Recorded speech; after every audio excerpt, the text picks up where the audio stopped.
It is almost impossible to pick up a daily paper without reading about an individual who has achieved an unusual accomplishment, and almost invariably these stories include the overcoming of what at one time appeared to be virtually insurmountable handicaps.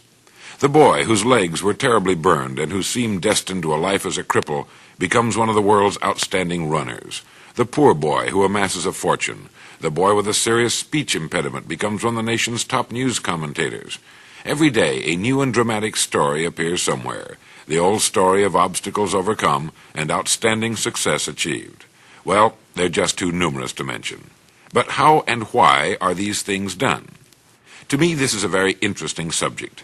These individuals do far more than the average person in order to overcome their handicaps and achieve the success they seek. But it's more than that. You have to go back to the beginning and ask, why? And the answer to that question, if fully understood, will bring you or me anything we want. The answer is simply, they had a goal. That is, they had fixed in their minds a point they had to reach. Something that was more important, far more important than the effort and time that had to be expended. A dream seen only in the mind and felt only in the heart that was too big to be denied. A dream which rose before their eyes when they awakened in the morning and which was the last thing they thought about as they dropped off to sleep at night. This great dream, this surging, dynamic thing which was invisible to all the world except the person who held it, is responsible for every great advance of man. It is behind and the cause of everything we see in the world around us. Everything in the world is a dream come true. It is a goal reached. Napoleon Hill put it this way. He said, "What the mind of man can conceive and believe, it can achieve. It is the skyscraper, the bridge spanning the bay, a rocket ship to outer space, and it's the little corner business establishment. It's the lovely home in the suburbs. It's a youngster getting a diploma and the new baby in its mother's arms. It's a golf handicap and a business position reached. What the mind of man can conceive and believe, it can achieve." Do you know what this means to you and me? Well, let me try to explain, and I might add, it took me 17 years to find this out for myself. Once understood, however, life becomes easier, more fun, far more exciting, and incalculably more rewarding. To begin to fully understand this subject, we have to realize that it's at the basis of any success. It is, in fact, the very definition of success. The best definition of success I've ever been able to find is, success is the progressive realization of a worthy ideal. If you think about it a moment, you'll realize just how perfect that definition is. Success is the progressive realization of a worthy ideal. What does this mean? It means that any person engaged in achieving something which he considers a worthy ideal is successful. At the same time, it also means that any individual not so engaged must be defined as the opposite of success, a failure. Any person with a dream in his mind and heart which he has established as a worthy goal is successful. It has nothing to do with money necessarily, unless that happens to be the goal. And each of us must decide for himself what his goal is. With such a simple and obvious definition of success, a person might think that everyone is successful. Everyone should be, but it's estimated that only 5% are. Of all the people you pass on the street, no matter how large or busy the city, only 5 out of 100 can tell you what they're working toward. The rest are just drifting along, hoping something good will happen to them, or at least that nothing bad will, letting circumstances and economic winds blow them this way and that. These are the people who have not learned the rules of life. I like to compare human beings with ships. It's estimated that about 95% can be compared to ships without rudders. Subject to every shift of wind and tide, they're helplessly adrift. And while they fondly hope that they will one day drift into a rich and successful port, you and I know that for every narrow harbor entrance, there's 1,000 miles of rocky coastline. Their chances of just drifting into port are 1,000 to 1 against them. But the 5% who have taken the time and discipline to decide on a destination and to chart a course, sail straight and far across the deep oceans of the world, reaching one port after another and accomplishing more in just a few years than the rest will accomplish in a lifetime. If you should visit a ship in port, climb to the navigation bridge and ask the captain his next port of call, he will answer you in one sentence. Every person should be able to do the same thing. Unless you can say in one concise, well-defined sentence what your goal happens to be, the chances are good that you have never really clearly defined your goal. The captain of a ship cannot see his destination for fully 99% of his journey, but he knows what it is, where it is, and that he'll reach it if he keeps doing certain things a certain way every day. When you ask most people what it is they seek, they'll answer in vague, unrealistic terms. They'll say happiness, or good health, or enough money to support my family, and so on. These are not goals. They are simply conditions desired by everyone. When we talk of goals, we mean, what is it that you want, you as an individual? What is it that you would like very much to have or to be, but which you may have felt was, for one reason or another, beyond your reach? You see, if you can tell me what you want, I can tell you how to get it, as long as it's worthy of you and within the realm of human accomplishment. Progressing successfully through a lifetime should be a matter of progressively setting and achieving goals, one after another, each a little better than the former. Just as a ship sails to only one port at a time, set your first port of call. When you've reached it, and reach it you will, you can then set a new goal, and then another. By following this meaningful and common-sense approach to life, you will be successful, and will accomplish more in 5 years than the great majority of people do in a lifetime. Now, I'll tell you of a way to clarify your thinking and establish the first goal if you don't already have one. Realizing that without a goal we are unsuccessful, and realizing, too, that with a goal we will have direction and purpose and that our goal will be reached, we begin to realize that the establishing of a clearly defined goal is just about the most important step we can possibly take. It's good to remember, too, that in 99 times out of 100, our goal can be accomplished in the work in which we are now engaged. If you don't know what it is you want more than anything else, in other words, if you're not one of the fortunate individuals who knows exactly what it is he seeks, get off by yourself someplace and spend an hour or so writing down the things you would like to have.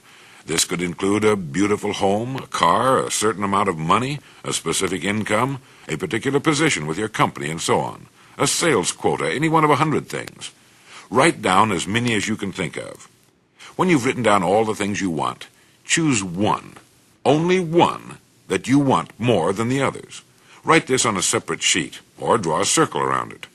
Now put the sheet away and forget about all of your ideas except the one you've decided to accomplish first. Like a ship, a person can only reach one port at a time. Most of the confusion and indecision found with the majority of people is because they want so many things they don't decide on which to accomplish first, and as a result, they often accomplish nothing at all. Remember, you can only achieve one goal at a time. Once you've decided upon the one thing you intend to accomplish first, write it on a card to carry with you. Think about it the first thing in the morning and the last thing at night. Think about it as often during the day as you can. By doing this, you will be forcing your goal into your subconscious mind, from which will come the answers you need, as you need them, for its accomplishment. This is the process used by the most successful men and women in the world. This is the same system used by the mathematician and philosopher Bertrand Russell. Think about it as often as you can. Get a mental image of your goal already having been accomplished, but be sure to be absolutely specific. Don't generalize. If your goal is a certain amount of money, write down the exact amount and the time limit for earning it. If your goal is a beautiful home, get a picture of the exact home, even if you have to pay an architect to draw the plans and elevation for you. You might as well, for believe me, you will accomplish it. Be very careful about what you set your mind and heart upon, for if you want it strongly enough, you'll get it. I mentioned that I spent 17 years looking for this answer. I did. I wanted to know what separates the haves from the have-nots, not just in a financial sense, although that's certainly an important part of living, but rather in every sense. I started looking for the answer in 1933 during the Depression, and I didn't find it until New Year's Day, 1950. The answer I was looking for was the secret to achievement, the secret of success. All of a sudden I realized that in the hundreds of lives I'd studied and the countless books I'd read, a plain and simple fact had been staring me in the face all along. It is simply that we become what we think about. You see, you are, at this moment, nothing more than the sum total of your thoughts to this point. Similarly, you will be, next year, 5 years from now, and so on, what you think about from this point onward. That's why the establishing of a goal is so vital to success. Unless we're thinking about the thing we wish to accomplish, our thinking is erratic, confused, jumping first from one thing to another, with the result that we accomplish nothing, arrive nowhere. By thinking every morning, every night, and as many times during the day as we can about the single goal we've established for ourselves, we actually begin moving toward it. By concentrating our thinking, it's like taking a river that's twisting and turning and meandering all over the countryside and putting it into a straight, smooth channel. Now it has power, direction, speed. It's the same with our minds. Once we know where we're going, we know why we get out of bed in the morning. We know why we're working and why it's important to do the very best work of which we're capable. We know why it's vital that we cut ourselves away from the big, sluggish river of people who are drifting without purpose and cut the channel straight and clear to the dream in our heart. Some evening, stand at a busy street corner and examine the faces of the crowds that pass. Look at how they walk. Look at their expressions. Do they seem interested, happy, purposeful, interesting? Or do they seem, for the most part, dull, uninterested, even bored? If you keep watching long enough, you'll see a person with a quick and purposeful step, a good carriage and posture, with interesting, intelligent eyes, who walks as though he knows where he's going and who's going to insist on getting there. Close to 1 billion human beings on Earth would give anything they have for the freedom and personal liberty you and I take for granted. The right to choose their work and their goals, to live in our bountiful standard of living, to know the peace and privacy of our homes, and to have laws which protect the citizen rather than persecute him.